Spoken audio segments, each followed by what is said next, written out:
Imagine this. A routine traffic stop spirals out of control as officers confront a man they assume is just another civilian. Their actions grow more aggressive, fueled by prejudice, but what they don't know will soon turn their world upside down. This isn't just any man. They've targeted one of the nation's top law enforcement officers, the FBI chief himself. What unfolds next is a shocking story of bias, abuse of power, and a dramatic twist no one saw coming. The situation exposes deep flaws in the system, while also sparking an unforgettable moment of reckoning. How does the FBI chief handle being at the center of such an injustice? What lessons will these officers learn the hard way?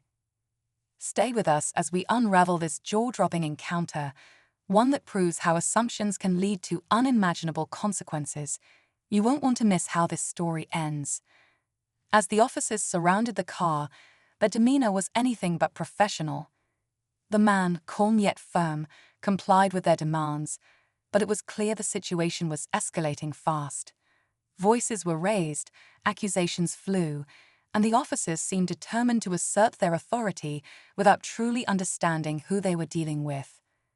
What led to this moment?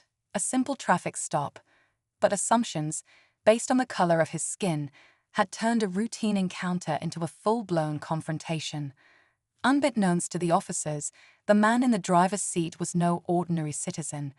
He was someone who had dedicated his entire career to upholding justice and fighting the very prejudices now aimed at him. Inside the car, he weighed his options carefully. Revealing his identity could bring the situation under control, but would it address the deeper issue at hand? Outside, the officers pressed on, oblivious to the storm they were about to unleash. The officer's grip tightened on his weapon, his eyes narrowing as he scanned the car. His partner, a younger cop, seemed hesitant but was clearly influenced by the tension in the air. The seasoned officer barked out more commands, his voice full of authority, clearly itching for a confrontation. Meanwhile, the man in the car, still composed, glanced briefly at his badge, hidden beneath his jacket, weighing the consequences of revealing his true identity. In his mind, a flash of images ran through: years of service, his rise through the ranks, the countless faces he'd encountered during his career. Yet here he was, reduced to a mere target in a moment of reckless judgment. The officers, with their biases clouding their judgment, were acting out of fear and suspicion, unaware they were dealing with the very figure who might hold the power to hold them accountable. From the back seat of a nearby patrol car, a third officer observed the scene. He was new to the force, a young recruit, still grappling with the realities of policing in a divided society. He could see the tension in the air, feel the raw energy of the confrontation. His mind raced, questioning the choices his colleagues had made. He wanted to speak up, to intervene, but something held him back: fear of becoming a target himself, fear of stepping out of line. His thoughts shifted to the man in the car, wondering who he really was, why this stop had become so intense. The situation hung in the air, fragile, about to snap. In the distance, the sound of sirens could be heard approaching, but whether they would help or make things worse was anyone's guess. Tension rippled through the air, the consequences of this moment inching ever closer. The officer's voice rang out again, sharp and demanding, as he moved closer to the car, his hand still hovering near his holstered weapon. The air between them crackled with raw energy, every word exchanged another layer of tension.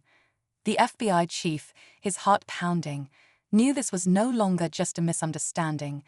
It was becoming something much bigger, a dangerous moment that could spiral beyond control. His mind raced as he thought about his duty to stay calm, to not escalate things further. But the officers weren't backing down. They were so sure of their authority, so clouded by their assumptions, that they ignored every sign that this situation was spiraling into a confrontation that neither side could afford. The young officer, watching from the sidelines, looked ready to act, but his hesitation was growing more apparent with each passing second. Was he waiting for a signal from his partners, or was he questioning what he was witnessing? In the midst of it all, the older officer leaned in, close enough now to practically press his face to the window. He demanded to know who the man was, his voice tinged with aggression. But the FBI chief didn't flinch. Instead, he made a decision. It wasn't just about protecting himself anymore. It was about exposing the deeper issues at play. Slowly, he reached for his badge, but the movement was slow, deliberate. It wasn't just the badge he was revealing. It was the very fact that his identity as the FBI chief would challenge everything the officers believed about him. Would they still see him as a threat, or would their perceptions finally shift? The young recruit's eyes widened as he saw the badge, a flicker of realization crossing his face. Was this the turning point?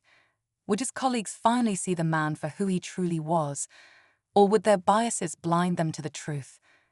A siren wailed in the distance, growing louder, but the tension between the officers and the FBI chief was so thick, it felt as though time itself had frozen. Everyone seemed to be waiting for something to give, for someone to make the first move. The air was heavy with uncertainty, and in that moment, anything could happen. Just as the FBI chief began to lift his badge, a sharp crack of radio static interrupted the tense silence. The officer closest to the car froze, his hand still on his weapon, eyes flicking nervously between his partner and the badge that was slowly emerging. Then, a voice came through the radio, urgent, panicked. All units be advised, suspect on the loose. Armed and dangerous. Code 3 priority. The seasoned officer glanced at the radio, his grip on his gun tightening. For a brief moment, the confusion on his face was visible.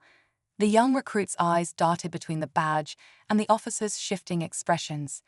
The urgency in the radio message seemed to momentarily refocus the officers, but the older cop, driven by a need to assert control, didn't let go of the situation at hand. He ordered the recruit to stay with the vehicle, and with his partner, he started to move away, not even realizing the gravity of what they were about to leave behind. But as the two officers turned to walk towards their patrol car, something unexpected happened. The young recruit, filled with a mixture of fear and newfound determination, made a split-second decision. But before anyone could speak, a distant sound broke through the tension, the rapid approach of multiple squad cars, sirens blaring. The officers had no time to process what had just happened. They were no longer in control. The seasoned officer barked at his partner to get in the car, but just as they started to move, the recruit stepped forward again, this time with purpose. "Sir, you have to listen to me. This isn't just any man," he pleaded, his voice urgent. The tension was unbearable as the older officer turned, about to dismiss him again, but then something shifted. The young officer wasn't backing down. The truth was out now. He wasn't going to pretend this wasn't happening. "He's the FBI chief," the recruit repeated, this time with more conviction. For a moment, it seemed as if time stopped. The air was thick with the weight of the revelation, the officers caught in a moral conflict, unsure of how to move forward. Would they acknowledge their mistake, or would they continue to double down on their assumptions?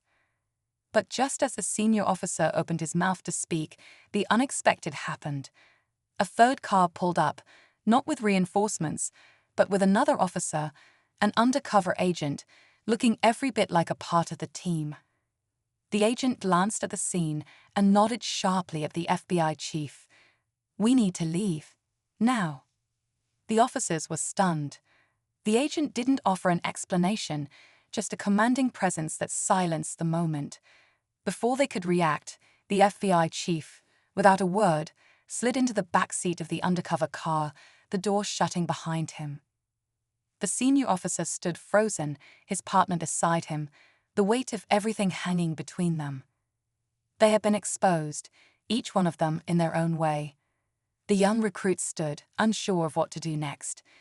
He had done the right thing, but at what cost? The sirens faded into the distance as the undercover agent's car pulled away, leaving the officers alone in the quiet aftermath. The recruit couldn't shake the feeling that something wasn't right. But the truth wasn't just about who the man in the car had been.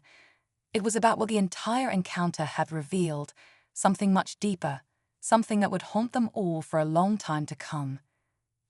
And just when it seemed like the dust had settled, a voice crackled through the radio.